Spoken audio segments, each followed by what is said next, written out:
guys सन्चै हुनुहुन्छ हजुरहरू म नि सन्चै छु म चाहिँ राति कहाँ जान लाग्यो हो भन्दाखेरि म चाहिँ मेरो रुम जान लाग्यो म त मेरो क्याफेबाट आएको अहिले कति बजेछ रातिको 9 बजेर 30 मिनट भएको छ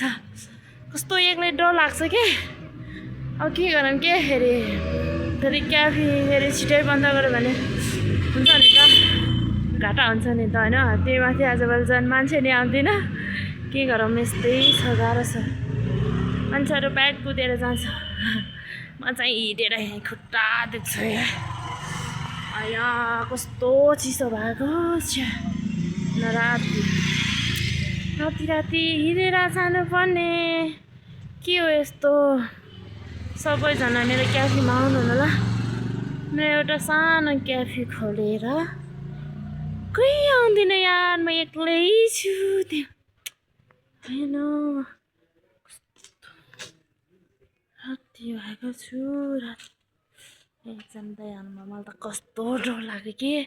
कस्तो हैन रातिको अब 10 बजेतिर त्यो राति त्यो ट्याम्पे केटाहरू हिँड्छ नि हैन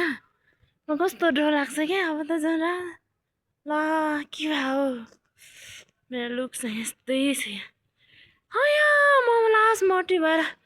कस्तो गाह्रो भएको छ्या मन आँट्यो रुममा फेरि कोही छैन गेट नि बन्द गरे होला बिचरा म एक्लै भयो के गर्ने यार अब त हैन लसर आउन लागेछ नि त हैन सनाम लसर आउन लागेछ नि के गर्ने अब त एक्लै भयो के लसर आएर पनि के खुसी हुनु है किनभने अब 1 वर्ष ठुलो जान्छ नि हैन 1 वर्ष ठुलो गयो भने फेरि गाह्रो हुन्छ मान्छे मन त अझै बच्चा जस्तै छ व्यवहार त अब के गर्ने 1 वर्ष ठुलो हुन्छ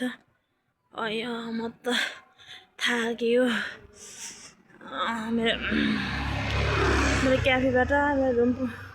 आउनलाई कति मिनट लाग्छ 10-15 मिनट लाग्छ के त्यो नि मलाई लास्ट गाह्रो भयो थाक्यो फाइनली अब मेरो रुम पुग्न लागेछ ल रुम पुगेपछि फेरि एक्लै हुन्छु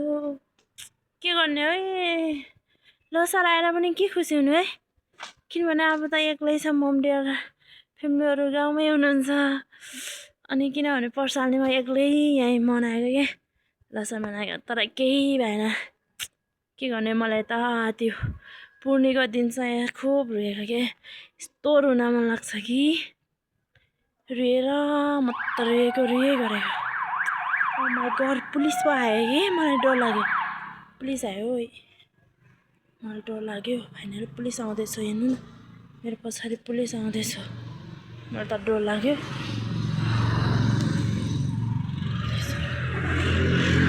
मलाई त डर लाग्यो ओ माई गड पुलिसहरू कस्तो हुन्छ के राति अब मलाई त केही गर्दैन किनभने म एक्लै छु नि त है अब त्यस्तो केटाकेटी गयो भने त अब हल्का गाह्रो हुन्छ फाइनली मेरो रुम पुग्यो गेट पो बन्द गरे कि अब गेट बन्द गरे भने त म त बाहिर नै रहन्छ बाहिर रह्यो भने फेरि गाह्रो हुन्छ नि त म कहाँ जाने फाइनली मेरो रुम पुग्यो मेरो गेट त बन्द गरेको छैन आया रुम पुगेपछि यसले ढोका बन्द गर्यो म चाहिँ यति रुम पुगेर यस्तै छु अब म जुत्ता खोल्छु लुगा आया मर्यो बाई बाई भोलि भेटौँला सबैले लाइक कमेन्ट गर्नु होला बाई बाई